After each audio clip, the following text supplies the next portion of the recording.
Hello there, this is episode 5 of the Good Human podcast, and I am Anne Halliday.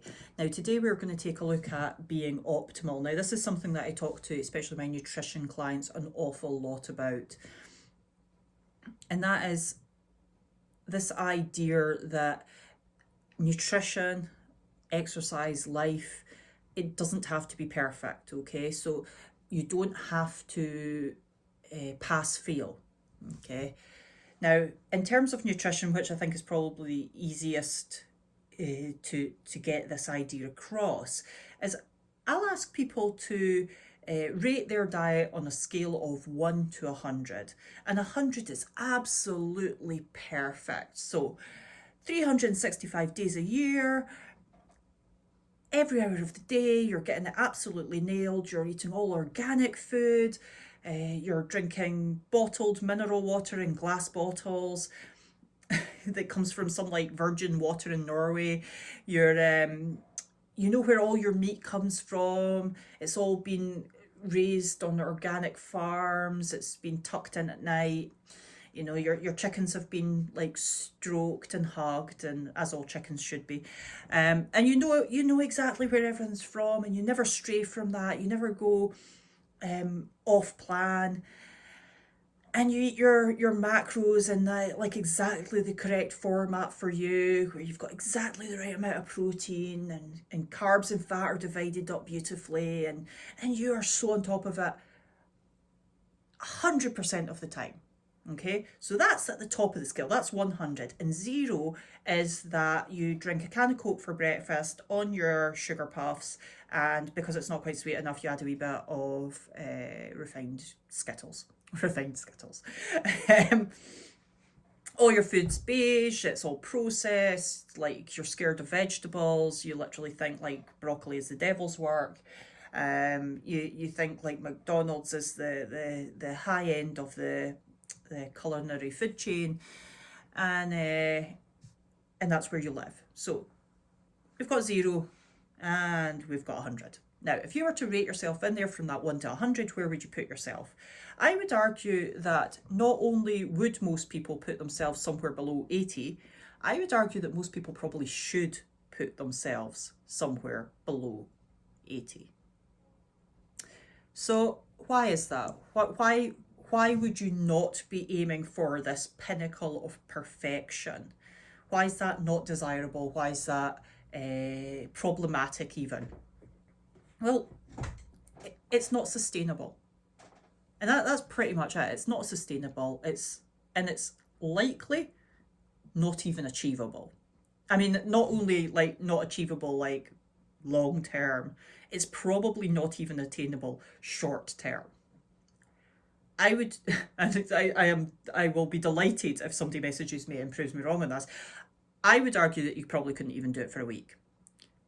I would actually argue you probably couldn't even do it, because it's not that easy to even get your hands on the types of food that I was talking about. Okay, so 100's maybe out, right? Maybe even 100 doesn't exist. So why 80% or less, or 80 or less? Because it's more sustainable, and therefore it's more doable over the long term. And let's face it, it's actually the long term that matters. So if you have ever done a diet and stuck to it, are you still doing it? How long have you been doing it for? Was it a week? 3 weeks? Did you even manage 6 months? And then once you managed that 6 months, did you then maintain? Did you stay there without going off what that diet was formatted to be? So sustainability within nutrition and within exercise and within life is actually what's really key. So committing to being consistent over a long period of time with something that is actually doable. So if we roll back to nutrition again, we might be talking about eating mostly fruits and vegetables, so mostly plants, enough protein, So that especially if you're training, looking at how much is optimal protein for when you're training. So that might be like that 0.7 per pound of body weight. Are you getting healthy fats into your diet? Are you restricting the amount of processed foods that you eat? And if you do that, so you can still have your processed food of choice, whether it be like a sausage roll or I don't know. If you, sorry, I'm quite certain that's probably somebody's like top choice. If you were to have that food of choice, but everything else in your diet was plant-based fruits and vegetables, whole foods, good proteins. So by good proteins, I mean straight from source, not processed, not processed meat. So for example, could you maybe manage to do that long term? Is that something that looks like it might be more doable? So nobody's saying to you, that sausage roll, that's gonna kill you. Nobody's actually saying that to you, because it's not true. Yeah, it's not actually true. If you only eat sausage rolls, then that becomes true. But you see where I'm going there. So optimal is unobtainable. It's also demoralizing. So if you're constantly seeking, you're constantly chasing this future you, this dream you, this mythical being that lives in the future. If you're constantly chasing that, are you actually like enjoying your life? Are you thriving currently? Because that's what I'm always far more interested in with people. It's I'm not really interested in the future you. Honestly, future you will be taken care of if present day you takes care of you. So if present day you starts to hone in and focus in on what is sustainable for them over a long period of time, then future you is laughing. Future you is living a great life. They're healthy. They're proud of their choices. They're reveling in the delights of that firm foundation that present day you has taken the time and the trouble to build. So forget about optimal. Forget about perfect. They don't exist. They may as well not exist.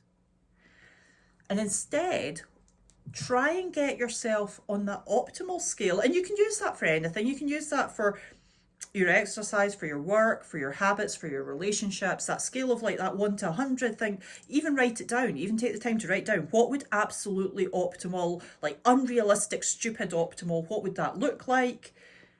What does zero look like? What does terrible look like? So terrible might be, in terms of exercise, it might be never exercising. You sit on the couch all day, you sit in front of the computer all day, you know you have a bad posture, you're getting like RSI in your hand because you like just move your controller around all day.